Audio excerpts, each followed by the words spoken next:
If your child keeps saying that they don't know how to revise for Spanish, or they are revising but nothing is moving, it's not that they're not good at Spanish, and it's not that you have a motivation problem. We've got a structure problem, because without structure, any form of pressure creates chaos. So in this video, I am going to show you exactly how to build a structured GCSE Spanish revision plan with your child in under 20 minutes this week without you having to know a single word of Spanish. And if you don't know me, my name's Estriana, director at the GCSE Spanish Academy, and for the last 16 years, I have been taking the guesswork out of GCSE Spanish revision so that students walk into their exams clear, calm, and confident, and out with a grade 7 to 9 that they are capable of, all while taking the entire mental load off parents who work with me. Okay, and so here is something that I need you to understand. When your child is revising, they are never in neutral territory. In fact, there is just tons of pressure. They've got time pressure, teacher pressure, peer comparison, other subjects, performance anxiety, and just being a general teenager, okay? And without structure, all of that noise makes the pressure and makes their progress feel really unpredictable and really unsteady. And so I'm going to walk you through 5 steps to actually building this structured revision, okay? And the first thing that we want to do is identify the gaps. And we're going to do that in 3 key phases. Okay, first thing that we're going to do is we're going to identify the gap category. You can do this really quickly with your child. What are you struggling with most? What paper does it show up in? 2 quick questions. You're going to find one of these. Then you're going to find out what type of gap it is. So now that you know if it's a grammar gap, ideas, vocab, or exam technique gap, what type of gap is it? Is it a knowledge gap? Is it that you were and that this is by asking the question, what would have helped you in that particular exam? More knowledge, you just didn't know it. Practice, like how to apply it.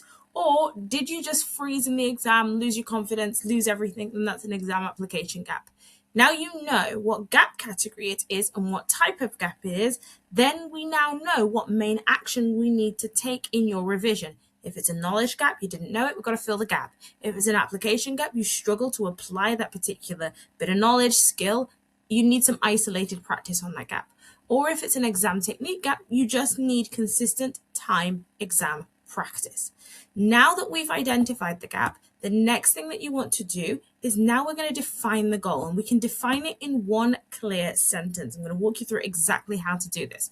I always use half terms. You could say term. You can have an end of goal of whenever you want it to be, but we want it to be short term, not long term, okay? Because it's for that specific plan that you've created to fill this gap. So by the end of this half term, insert your child's name. We'll be able to, what is their missing skill? Is it that they're going to be able to write in all 3 tenses? Is it that they're going to be able to generate more ideas? Is it that they're going to be able to answer questions on the environment topic, for example? Okay, in order to score, you want a specific score that they're going to get on a specific GCSE style task, 15 out of 15, 90-word task, 25 out of 25, 150 words task, and they're going to get 5 out of 5 in the description of the photo, whatever it is. Now that you've defined the goal, the next thing that you want to then do is then create the steps. 2 really clear sections in order to be able to do that. Okay, first thing that we're going to do is you're going to list all the gaps, aka what are all of the reasons that my child can't do this? Okay, that's through conversation by asking them that question. Then you want to break all of that down. You've got that list on a sheet of paper. You break all of that down into specific weeks. So you know, I like to do it in a half term. If there are 4 weeks in a half term and there are 4 skills that they are 4 things, 4 gaps that they've got, okay, 1 each week. If there's 8, 2 each week, okay? But you're breaking them down into the weeks remaining. I like to use half term. It's whatever period you have made a decision for.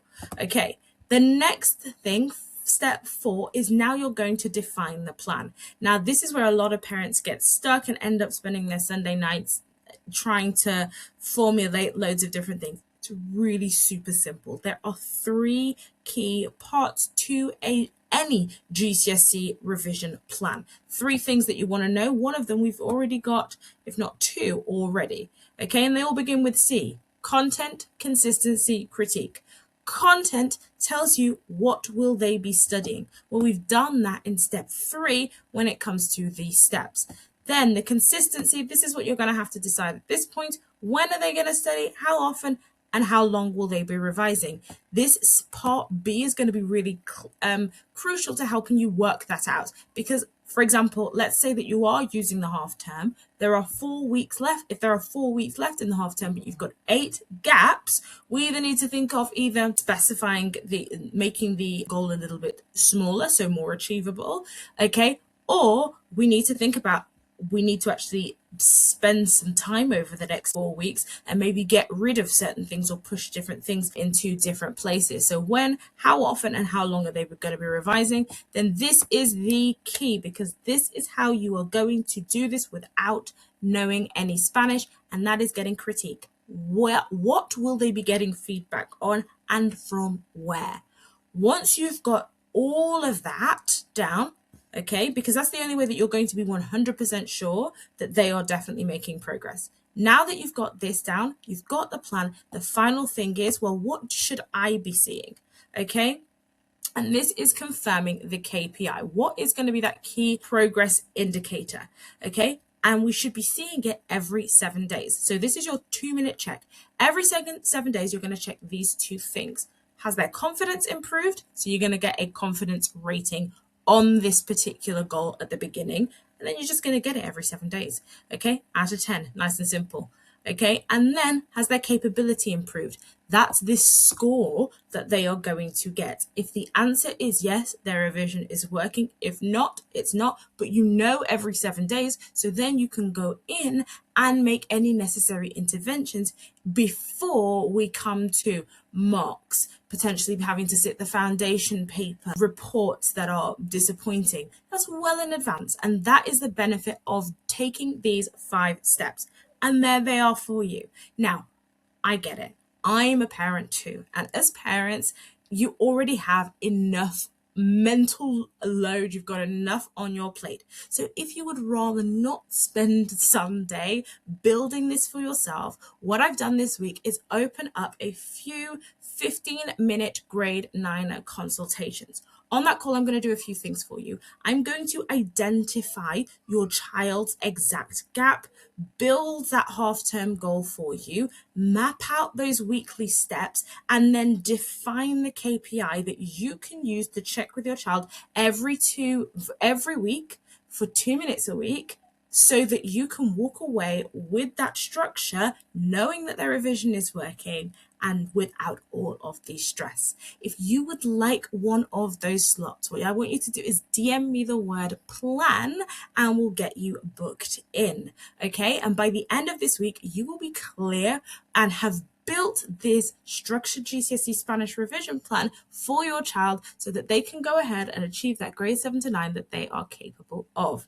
Right, that's it from me. Adios.